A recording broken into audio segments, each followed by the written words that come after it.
everyone, and welcome to the April episode of Miracle Conversations. My name is Brittany New, and I'm an entrepreneur, and I'm here with Dr. Dave Asomaning, who is an executive coach that specializes in miracle mindsets. And on this show, we talk about the subject of miracle mindsets, and the definition of miracle on this show is solutions to problems that seem impossible to solve.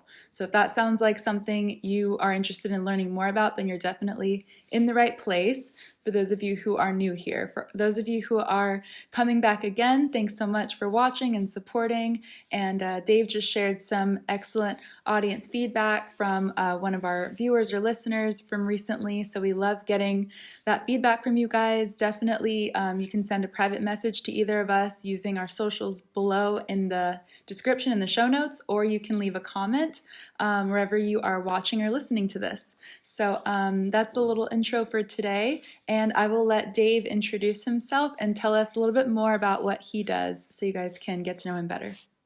Thanks, Brittany. Good to see you for our April 2024 call.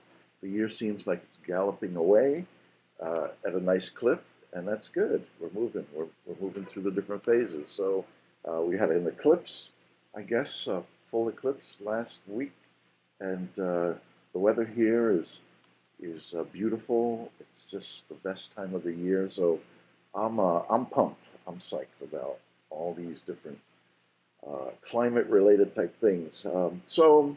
Yeah, I'm an executive coach and a recovering psychotherapist. I trained as an individual, group, and marriage and family pastoral psychotherapist, if you want to put that spin on it, with a psychoanalytic foundation. And then I also did a scholarly Ph.D. in psychoanalysis and religion at the same time. So got the scholarly sort of intellectual elements and then the clinical, practical approach. And then morphed all of that into Synchromine, my leadership development company. And where I am now is after 20 years of evolution as an executive coach, I specialize mostly with ultra-high net worth clients, people who are in the 20 million and up bracket with regard to their personal investable wealth. And that was not something that dawned on me all of a sudden once I morphed out of psychotherapy into coaching. It's been an evolutionary process and sort of reading the navigational cues from on high. And so I'm glad where I am right now. So I work with CEOs, executives, entrepreneurs, and other leaders. And the focus is really on miracle mindsets. Thank you, Brittany, for teeing that up in terms of how we define miracles here in our process. So yeah, solutions to problems that seem impossible to solve, that's miracles. And the miracle mindset is about everything we practice in order to keep a sustained focus on doing everything from a miracle perspective.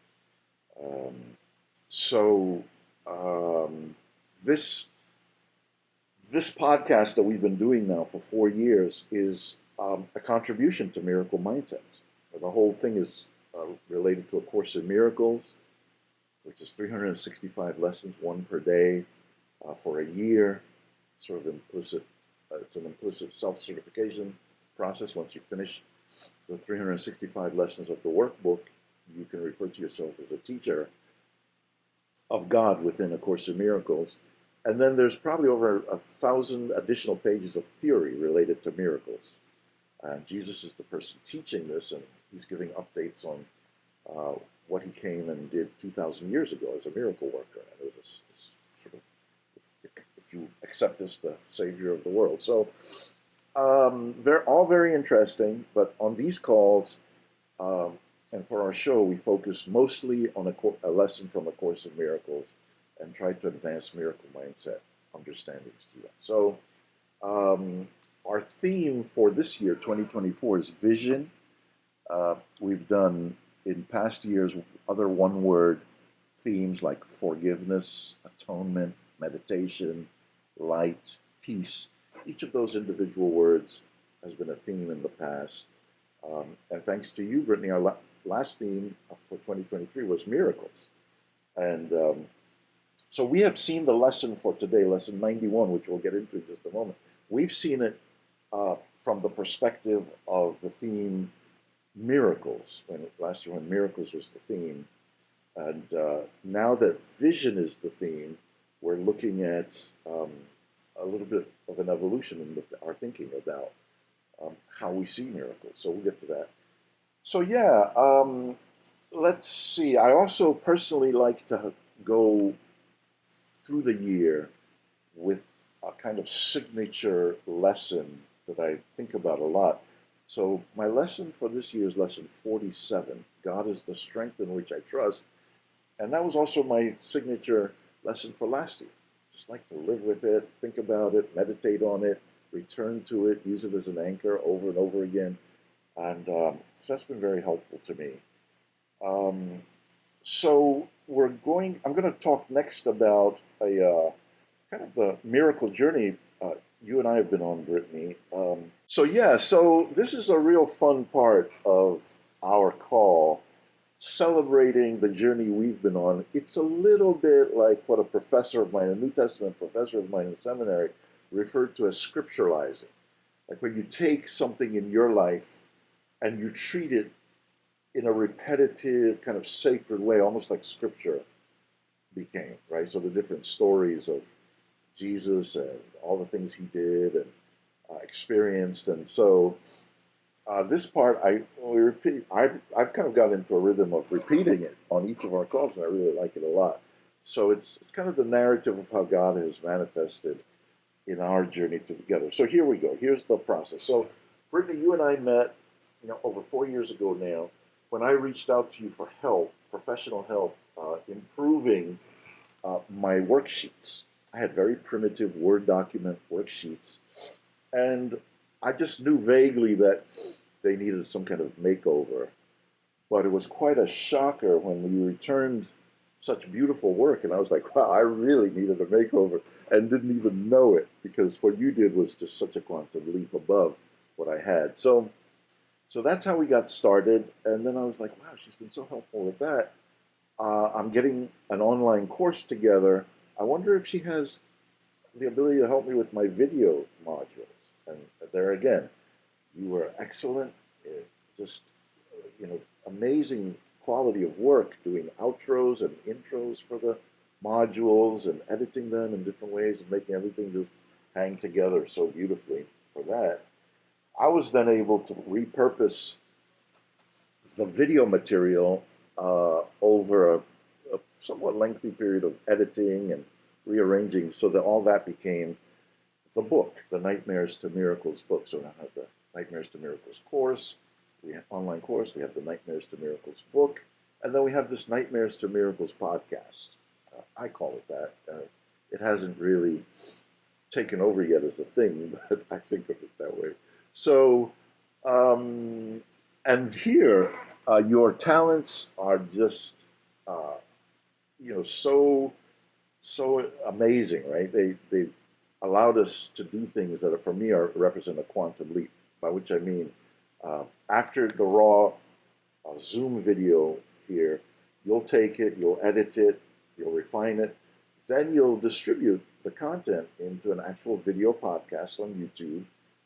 You'll extract the audio into an audio podcast through Libsyn, and then you'll create a blog article.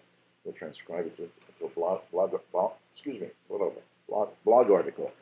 And you do all of that. You're good at it. You seem to do it with ease and grace, and I can pay attention to other things that I'm good at or better at than that. So I love that. So again, what an amazing journey we've been on to have this blessing. Because, in very practical terms, one of the things I hear when I'm exploring other services that I might use is, oh, if you're a coach, you're probably overwhelmed with producing content and posting your content. And I'm like, yeah, that's not me. This one day that we do the show, it's less than an hour to do. There's a little bit of preparation involved, but it's really not. There's not much heavy lifting at all. And then I've hired somebody else who distributes the content that you come up with, Brittany, to these 9 different platforms. So that isn't my issue. I don't feel like I'm spending a lot of time or I'm wasting a lot of time or it's stressing me out. Now, our podcast is not yet world famous, and, but we're working on it. And one of the things I heard about Mr. Beast, who apparently has one of the most amazing podcasts in the universe, is that he started and then failed a lot with his podcast, and then just refined it, refined it, and refined it till he got to where he is. And that's the advice he gets. He's like, you're better off having started and then just do it, and you learn as you go, and it gets better and better. So anyway, I digress, but that's kind of where we are now. So bottom line I was making is that it's a miracle in the sense that the work gets done through a team, everybody doing something that they're gifted at, and it just feels like full of grace and ease, and it's smooth, you know. So very, very, very grateful. And then step by step, we're getting feedback that it does speak to people. The podcast does speak to people. So anyway, over to you, Brittany, for where people can find you and anything else you want to add about your work and how you do it, just for our audience. Yeah, thanks for that shout out, Dave. I love working with you. It is a pleasure to do this, and it is quite up my alley. So I think that's accurate what you said. Yeah, I have a website. If any of you listening want to learn more about what I do, aside from this project, it's brittanynew.com, my first and last name. And then my YouTube channel has some content with kind of like tips and tricks on design and branding and technology, and basically just hacks to help entrepreneurs automate things with media or technology. That's something that I'm interested in as well. So my YouTube channel has my name as well, which is Brittany New. And yeah, a little bit how I work. I use so many different softwares. I don't even want to get into the nitty gritty of it, but I try to talk about them on my YouTube channel. So I have this really cool software that's saved me some time with podcast editing that I recommend, which is called Descript. And it's been around for a little while, but it's the first one of its kind that I've seen where you can upload a video or an audio file and it shows you all the words in text form. So instead of having to listen to it to remove a section, you can actually just highlight the sentence and delete it like a Word document. So it saves time with playback, and it has little indications of how much dead time is between a sentence. So if there's a big gap, you can just close it up and you can look at it visually without having to listen to every single second. So that's called Descript. But anyway, yeah, we can get back into the lesson, and let's get into the miracle mindset. Excellent. Thank you for teeing up what you do for our audience and how you do it. I like also that you dipped a little bit into the technical side without overdoing it, because off camera, you and I are sometimes, and sometimes on camera, we sometimes dip a little bit into AI because it's such a big thing everywhere all the time. And you put me in the mind of some of the thoughts that we've covered around AI in the past, and we'll probably come back again to. So excellent. Thank you for your snapshot. Yeah. So let's go to our lesson for today.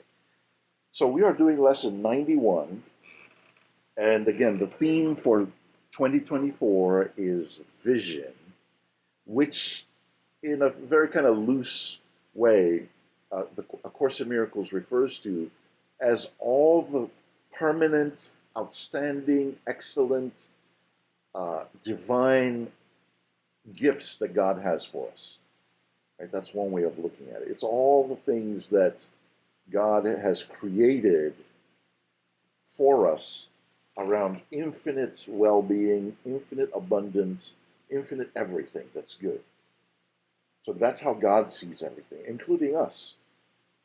And that through free will and our own freedom to make choices, we often deviate or depart from vision.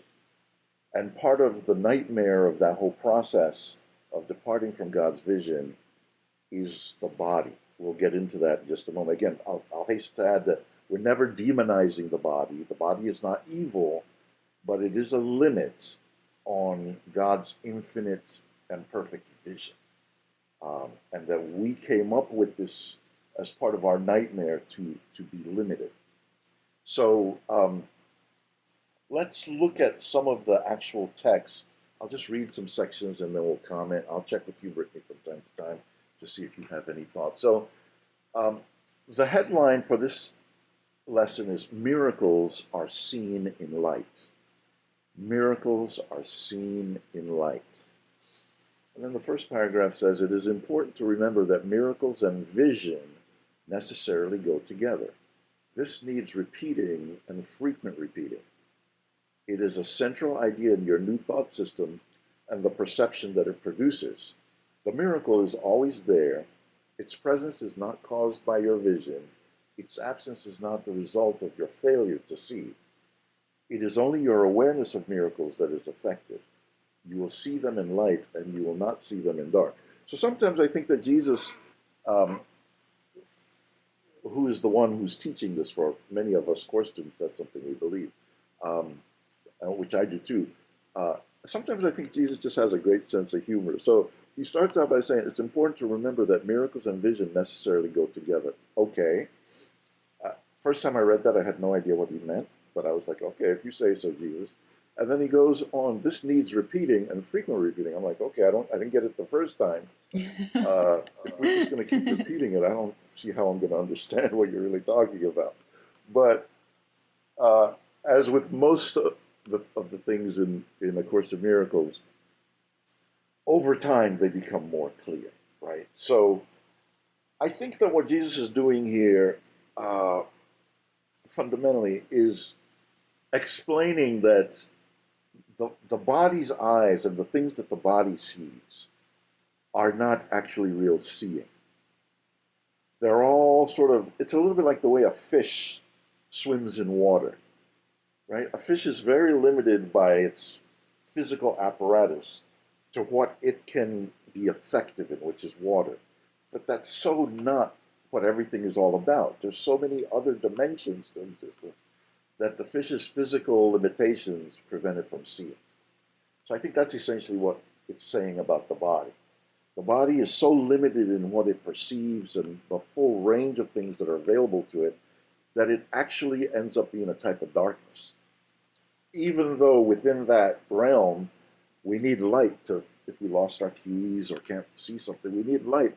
But that whole thing is just a very faint image of what true seeing is, which is from the inside out, right? So, and then Jesus is saying that we need to repeat this idea to ourselves until it's locked in, because we are apt to forget and think that this is vision and miracles are seen in light is referring to the physical level of light. So in paragraph 4, Jesus goes on to say, your efforts, however little they may be, have strong support. Did you but realize how great the strength, your doubts would vanish. Today we will devote ourselves to the attempt to let you feel this strength.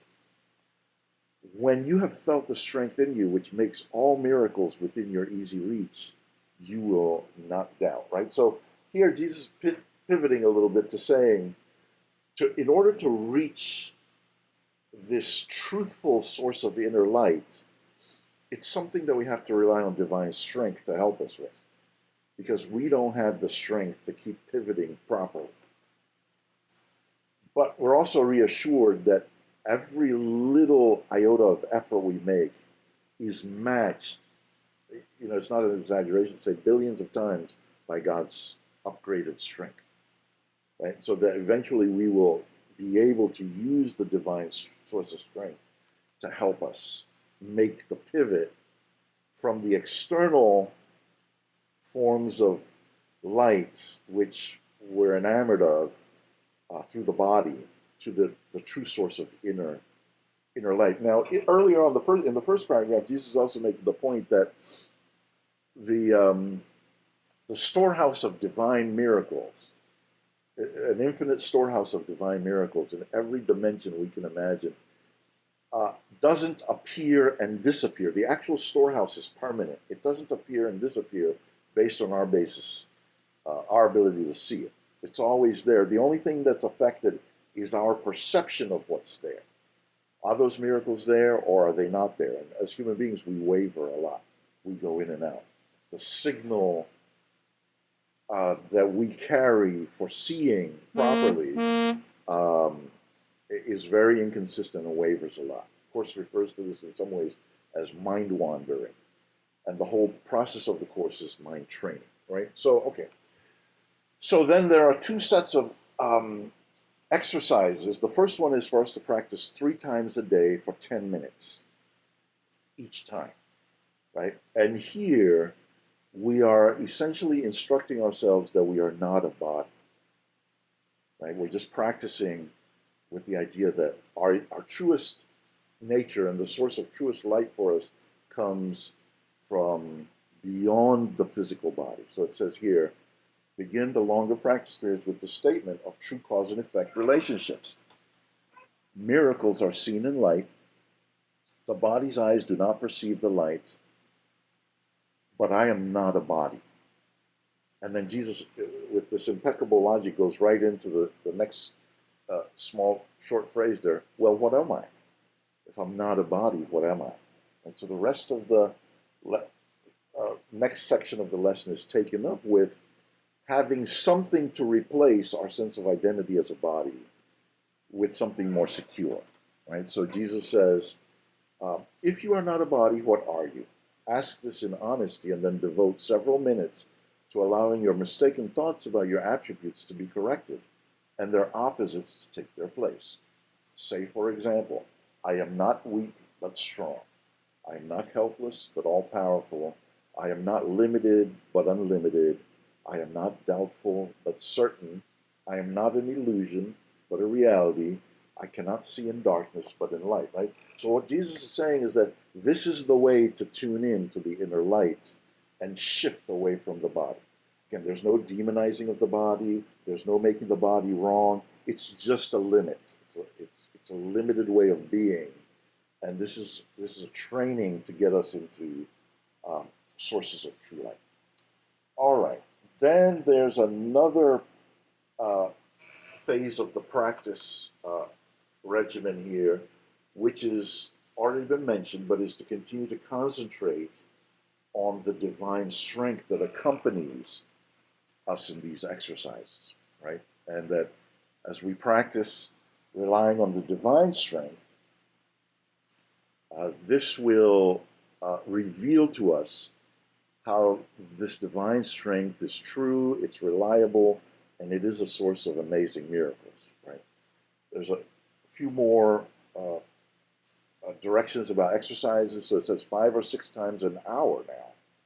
At reasonably regular intervals, remind yourself that miracles are seen in light. Okay, now that's the whole sort of lesson. So we have miracles are seen in light. We're kind of addicted to the body's way of seeing, which is very limited and tantamount to darkness. By reminding ourselves that through God we have access to this incredible, infinite source of strength, we begin to tune into our true identity through the inner light, and then we just want to practice this often, right? So just a few applications before we finish for today. What does this all have to do with leadership? CEOs, executives, entrepreneurs, or anybody else for that matter who finds this material interesting and compelling, right? So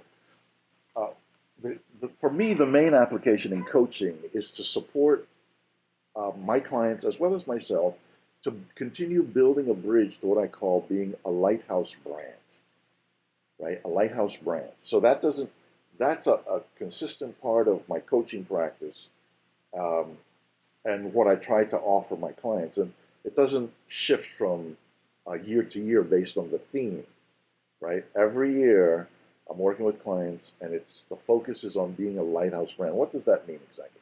So it means that we tap into this inner divine source of light, we gain access to miracles, and then our company, our brand promise, the services and products we deliver are all sort of immersed in where, for us as leaders of the brand or the company or the enterprise or the team, they're all immersed, all these products and services are immersed in this divine light, right? So they become carriers of that light, they become portals for that light. And as that light, as we gain more and more access to it, channel it into the world and become more effectively lighthouse brands, we're supporting the world to wake up.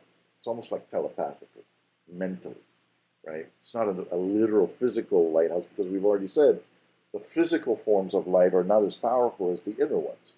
So we're tapping into them and then emanating them, right? So that's the leadership application. And a lot of my clients are familiar with this concept. Oh, I'm working on my miracle mindset to become a lighthouse brand, to develop a lighthouse brand, right? So final piece of all of this is a call to action, and then I'll check with you, Brittany, to see if you have any thoughts before we finish. So call to action, how can you as our audience members tap into your inner divine strength in everything you think, say, and do at the beginning and end of the day in particular?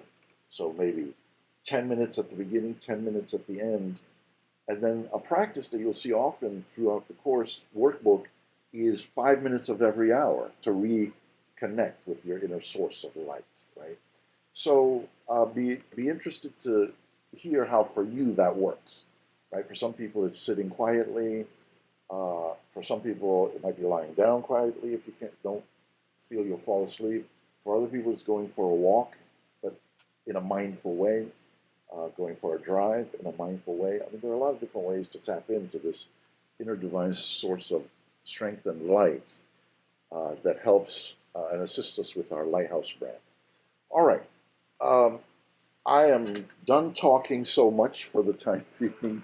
Brittany, over to you for any thoughts, Thank you. questions, Thank you for comments. that excellent lesson and all of those different applications and exercises. It's great that the course has detailed these exercises for us, but then giving the Lighthouse brand application just makes it even more applicable to the leaders watching.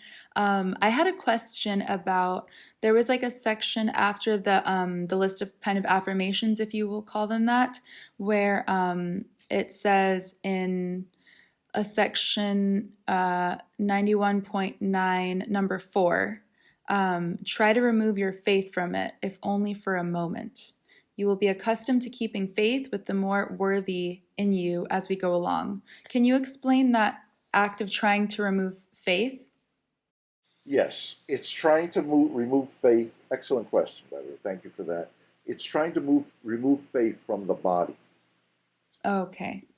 That's what it's getting at. Yeah, it's like, yeah, we have so much faith and trust. Oh, my body, you know, I'm going to work out, I'm going to eat right, I'm going to do all the medical things, all of which are completely important, and we want to do them.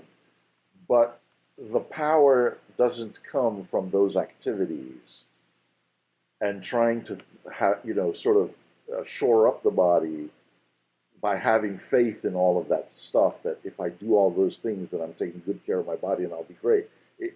What animates the body is this light from divine source. So it's saying, don't put your faith or remove your faith just for a little bit, from your body. Does that make sense? Yeah, that makes perfect sense. Excellent. Great question. Love that.